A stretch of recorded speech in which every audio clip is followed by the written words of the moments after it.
Yo, Néstor Carlos Kirchner, juro por Dios, nuestro Señor y estos santos evangelios, desempeñar con lealtad y patriotismo el cargo de Presidenta de la Nación y observar y hacer observar fielmente la Constitución de la Nación Argentina. Queremos poner fin a un modo de gestionar el Estado y a una manera de hacer política. El cambio no debe solo reducirse a lo funcional, debe ser conceptual. Un modelo nacional, popular, inclusivo, con equidad, con justicia social, con libertad, igualdad e inclusión. La lucha sin tregua contra la desocupación, la indigencia, la pobreza, en la que vamos obteniendo batallas y triunfos importantes, no el definitivo, porque siempre va a faltar la victoria definitiva mientras haya un pobre en la patria. Esto lo tenemos muy claro.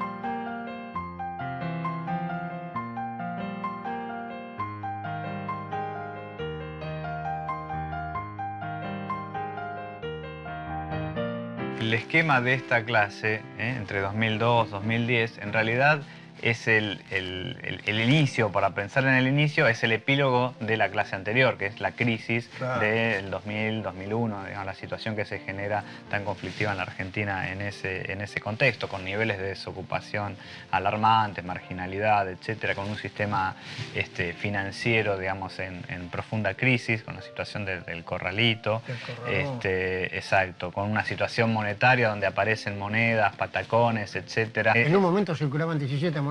Con trueque. Con trueque, digamos, bueno, en lugar de una economía de mercado. Esa es un poco la situación que va a permitir empezar a explicar lo que ocurre El tipo de cambio disparado, se salió del 1 al 4-1 prácticamente al final de esta conmoción. Sí, realmente fue un periodo de desorden espectacular. Que culmina con la caída del gobierno, ¿no? Claro, con la renuncia, además una crisis política profunda a principios del año del 2001. Renunció el vicepresidente, a fin de año el presidente, una crisis política, conflicto al interior del partido mayoritario. Y yo diría que una primera conclusión de ese periodo es que la democracia argentina resistió. Volvió a resistir situaciones de extrema tensión, eligiendo las autoridades conforme a las reglas de la Constitución. Y este fue un paso realmente muy importante. he decretado el estado de sitio en todo el territorio nacional.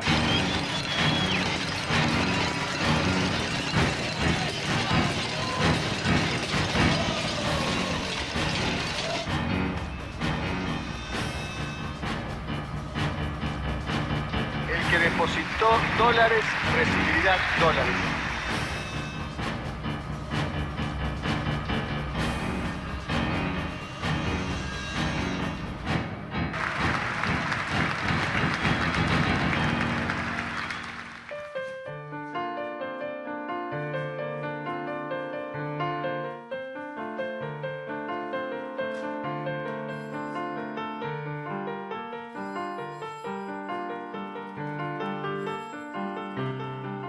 Chao, hasta luego.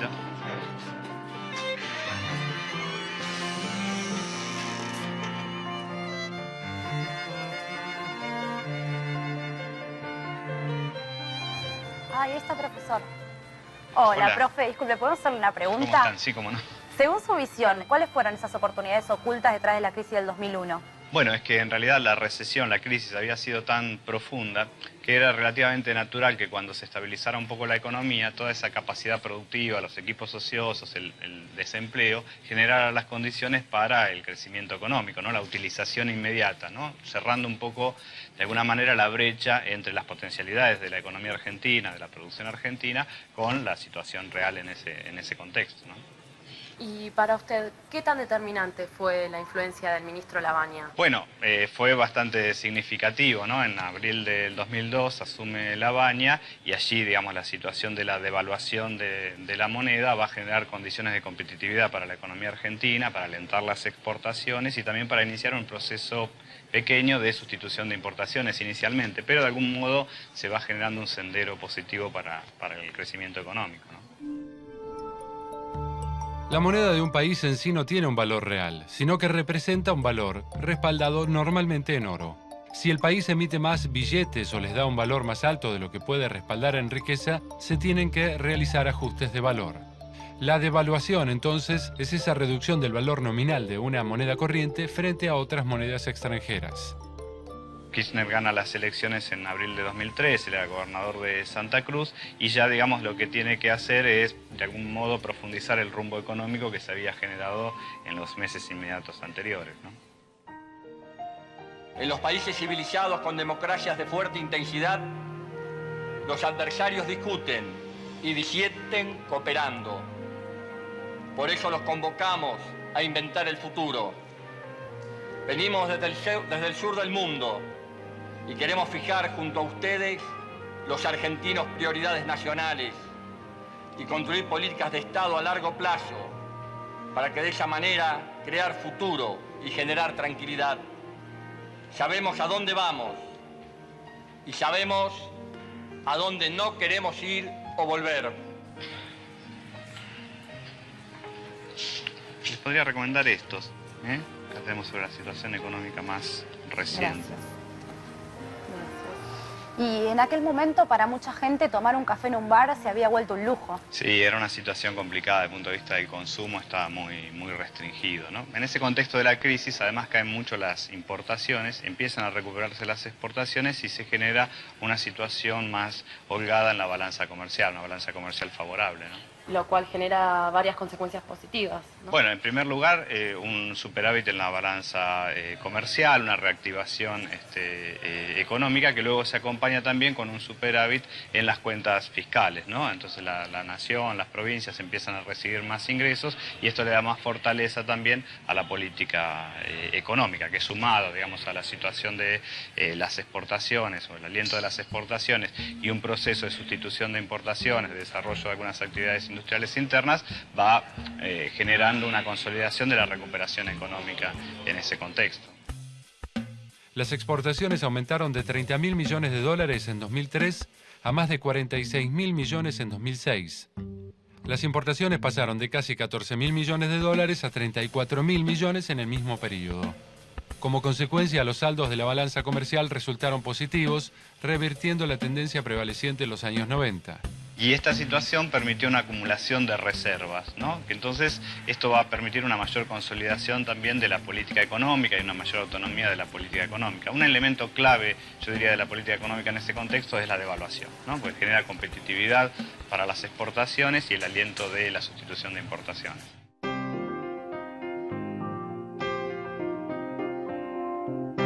La recesión provocó una fuerte baja de las importaciones. Claro. Las importaciones estaban andando bastante bien. Entonces se da la paradoja de que un país que acababa de declarar el default, que no podía pagar la deuda porque efectivamente no la podía pagar, comienza a acumular reservas en el Banco Central. Al mismo tiempo, al abandonar la convertibilidad, se especifica el sistema monetario. En vez de funcionar sobre una moneda extranjera, el sistema monetario funciona sobre la base del peso. Entonces se recupera la autoridad monetaria, el Banco Central. Sobre esa base es posible restablecer el equilibrio fiscal. Y este conjunto de circunstancias nuevas configuraba una posibilidad distinta, porque desde la perspectiva neoliberal se quería insistir en las mismas políticas. Claro. Dolarizar, establecer una banca offshore, es decir, que los bancos argentinos fueran sucursales de bancos extranjeros para recoger dinero acá, que se iba a decidir cómo se iba a utilizar afuera. Es decir, la respuesta convencional fue seguir el mismo camino. Pero afortunadamente el país se dio cuenta y tomó otro rumbo. Como las circunstancias habían cambiado, era posible recuperar el comando de la política económica, empezar a acumular reservas en el Banco Central, administrar el tipo de cambio, ordenar el sistema monetario. Había que resolver el problema de la deuda. Y el tema de la deuda, desde luego, y buscar una salida de la deuda que no fueran las salidas anteriores, Claro. de volver a recurrir a la ayuda internacional, lo cual hubiera encajado al país otra vez en el neoliberalismo, sino hacer una propuesta nacional, que es lo que se hizo con el canje del 2005. El país dijo, puedo pagar en estas condiciones, voy a pagar en estas condiciones, esto es lo que hay disponible, y como se sabe, la inmensa mayoría de los tenedores de bonos aceptaron la situación, y el país entonces encuadró su deuda. Es necesario el rediseño de los objetivos de los organismos multilaterales de crédito para que dejen de funcionar como gendarmes financieros para la imposición de perniciosos ajustes fiscales y comiencen a jugar un claro rol partidario de la promoción del crecimiento, el desarrollo sustentable y la equidad.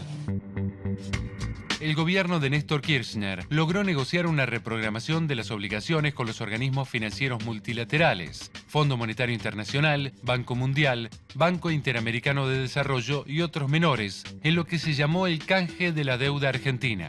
El mega canje de 2005 consistió en un canje de bonos por un monto de 82 millones de dólares, al cual adhirieron el 76% de los tenedores. A fines de 2005, la deuda con el Fondo Monetario Internacional estaba cancelada. El país había desembolsado 9.500 millones de dólares. La reestructuración de la deuda externa permitió a la Argentina aliviar las cuentas fiscales y comenzar una política de crecimiento económico con inclusión. El pago al FMI otorgó soberanía económica y libertad para la ejecución de las políticas nacionales. Y al encuadrar su deuda, se produce un cambio extraordinario en la situación de la economía argentina. Claro. Porque de un Estado que estaba crucificado y con una impotencia absoluta para hacer política económica, reaparece un Estado con solvencia fiscal, recursos para hacer política Con económica. capacidad para hacer políticas Y activas. esto, desde luego, plantea conflictos políticos, porque aquellos que están ligados a la estructura de intereses prevalecientes, a lo que más le tienen miedo es al Estado.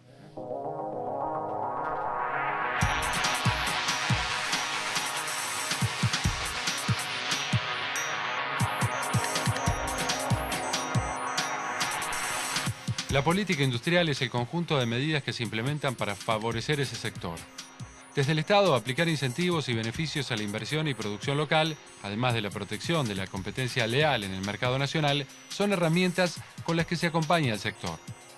Un ejemplo es el control de las importaciones para favorecer la producción nacional.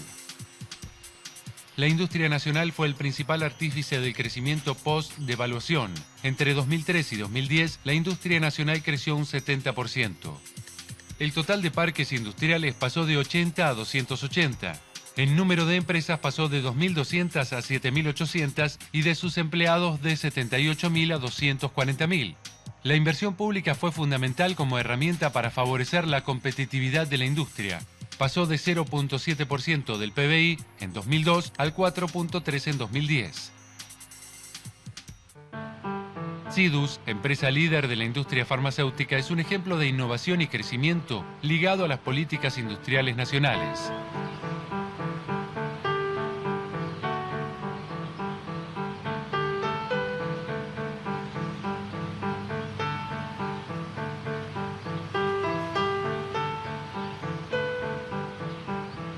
Hola. Hola, ¿Qué Marcelo. tal? Adelante. Bárbaro, gracias. ¿Por qué no me cuenta un poquito la historia, los orígenes de la empresa? Los orígenes nuestros son típicamente farmacéuticos porque se remontan a la década del 20. Mi abuelo, que vivía en Barcelona, en España, trabajaba, era el gerente de una compañía española farmacéutica de aquella época que es Andrómaco, el Andrómaco que hoy actualmente está en el mercado argentino, y que viendo un poco el desarrollo que tenía América en aquella época, le propusieron que venga a la Argentina a ver el mercado. Entonces, bueno, decidieron instalarse en Argentina y mi abuelo vino en el año 27 y ahí comenzó el desarrollo. Y así fue como surgió la semilla de que en el año 38 mi padre junto con su hermano y otro socio fundaron Sidus como empresa farmacéutica autónoma. Bueno, y continuó, hoy Sidus tiene prácticamente 75 años, estamos a punto de cumplir 75 años. La idea de invertir en innovación se generó a partir de los 70. El primer gran desafío fue convencer a los investigadores, porque lo que hoy afortunadamente es una política y está reconocido de la necesidad de la convergencia público-privada, en los 80 no era lo mismo, no había esta conciencia. Ni por parte de los empresarios, que desconfiaban mucho del conocimiento que se podía generar. El investigador puro, el investigador. Exactamente. La ciencia, ¿no? Y tanto como el investigador, que no quería de alguna forma contaminarse con lo que significaba la vinculación con el aparato productivo. Cierto recelo hacia los empresarios o hacia ese tipo de actividad. Totalmente, totalmente. Acá tuvimos algunos ejemplos paradigmáticos. Acuérdese usted que para esta época el doctor Sadowski era el secretario de Ciencia y Técnica. Claro. Todavía no teníamos ministerio, que este es otro elemento también importante, que hoy ya tenemos un Ministerio de Ciencia. Y en algún momento tuvieron también el apoyo del Banco Provincia, el apoyo financiero para ampliar la capacidad productiva, para ampliar las plantas.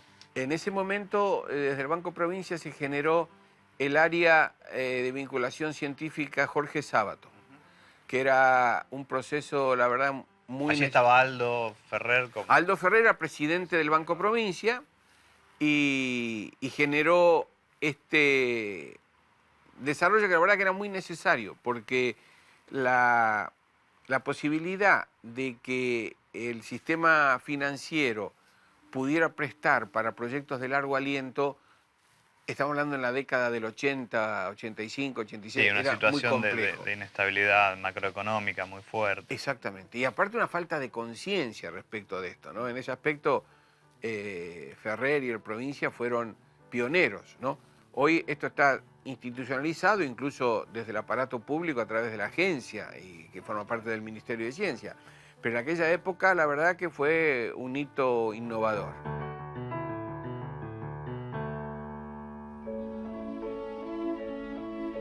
Juro por Dios, la patria y sobre los santos evangelios desempeñar con lealtad y patriotismo el cargo de Presidenta de la Nación y observar y hacer observar fielmente la Constitución de la Nación Argentina. Si así no lo hiciere, que Dios y la patria me lo demanden. Cristina Fernández de Kirchner asumió como presidenta el 10 de diciembre de 2007 con la idea de continuar y profundizar el proyecto de Néstor Kirchner. En marzo de 2008 surgió uno de los problemas más importantes que tuvo su mandato: el conflicto entre el gobierno y el sector rural. El problema comenzó con la resolución 125, en la que se comunicaba la decisión del gobierno de aumentar los impuestos sobre las exportaciones agropecuarias, en particular los granos. Este impuesto es conocido como retenciones. En la Argentina se aplican retenciones a casi todos los bienes que se exportan, y el monto de ese impuesto va desde el 5 hasta el 100% del valor exportado. Las retenciones son un instrumento de la política económica que genera un ingreso fiscal.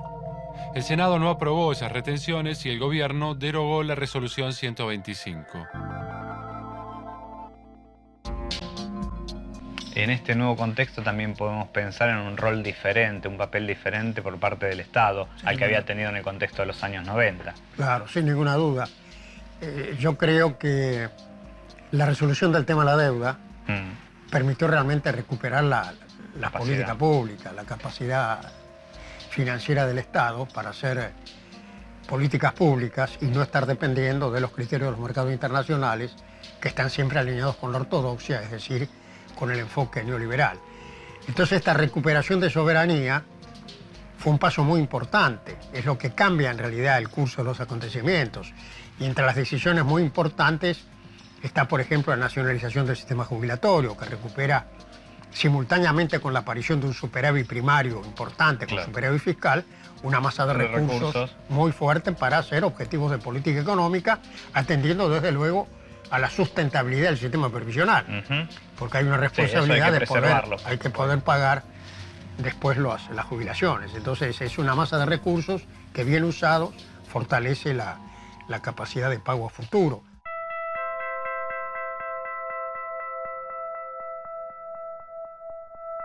La estatización de las AFJP fue otra de las medidas importantes que tomó el gobierno kirchnerista. Yo en realidad me interesaría saber, porque nunca he entendido las AFJP. Bueno, ahora ya desaparecieron, ¿no? Pero estas entraron en una situación de crisis, todo el sistema previsional, a partir de la situación económica que se generó entre 1998 y 2001, donde hubo una caída importante de los aportes de los trabajadores por la propia desocupación y también de los aportes previsionales que tenían que poner los empresarios. Entonces todo el sistema quedó de algún modo hackeado y con muchos problemas. Resultan 46 votos afirmativos, 18 negativos, una abstención. En noviembre de 2008, el gobierno de Cristina Fernández presentó un proyecto de ley para eliminar el sistema de capitalización y las AFJP que lo administran, y así volver a establecer un régimen de reparto público. La legislatura aprobó el proyecto por mayoría, dando fin a las AFJP.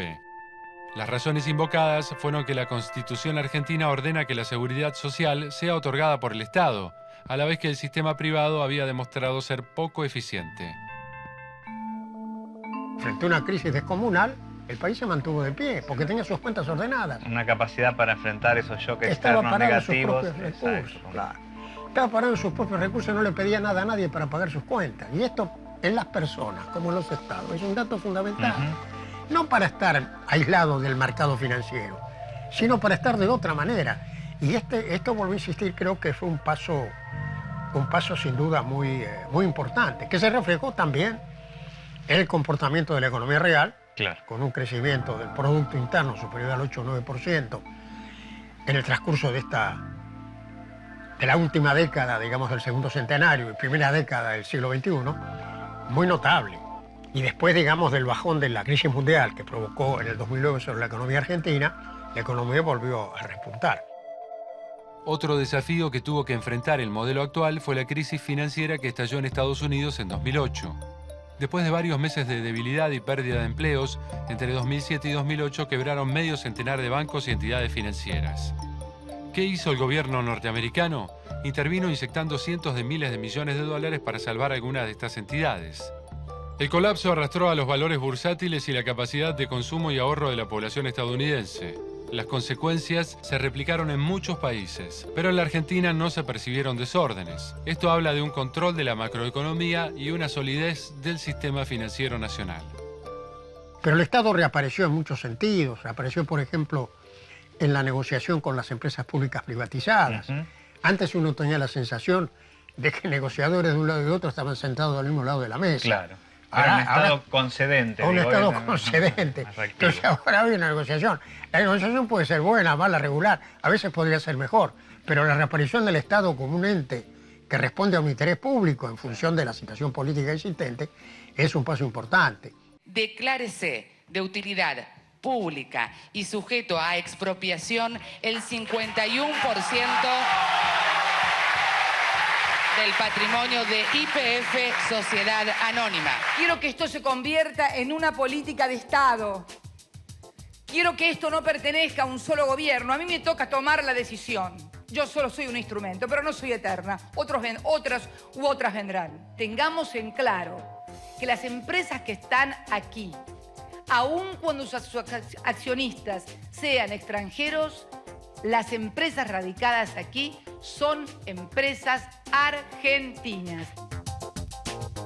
Una serie de decisiones de política reveladoras, vuelvo a insistir, de que hay un objetivo distinto de política económica y hay un Estado con capacidad de ejecutarla, con un grado de autonomía que le ha dado, entre otras cosas, un grado de resistencia muy grande a los acontecimientos internacionales. Claro. Con temblores financieros mucho menos graves que el que ocurrió en el 2008, la Argentina era un tembladeral. Seguro. En una Hay algunos situación... avances interesantes también desde el punto de vista de las actividades industriales, ¿no? Hay una recuperación sin ninguna importante. Duda, claro. Todavía el entramado industrial heredado de los años 90 pesa, digamos, está deteriorado, pero hay una recuperación. Hay una recuperación, ha habido punto. Un comportamiento continuamente dinámico del sector primario, con una agricultura que ha provocado una revolución tecnológica muy importante, un sector industrial que se ha recuperado y una situación de consolidación de las finanzas públicas, de la situación monetaria, de las reservas del Banco Central, escenario en el cual se abren una serie de interrogantes con los cuales seguramente vamos a concluir esta reflexión. Porque estamos iniciando, digamos, la primera década del tercer centenario. segunda década del siglo XXI, sobre la base de logros muy importantes de un país que supo cambiar el rumbo y que al mismo tiempo se le abren una serie de interrogantes políticos, económicos, en un escenario internacional lleno de oportunidades, pero con muchos desafíos. Pero es el momento para pensar en perspectivas de largo plazo. Pero hay posibilidades para pensar en el largo plazo sobre la base de la experiencia de que el país tiene con qué. Es decir, que si el país tiene respuestas suficientemente racionales, tiene por delante un futuro promisorio. Este es el gran desafío.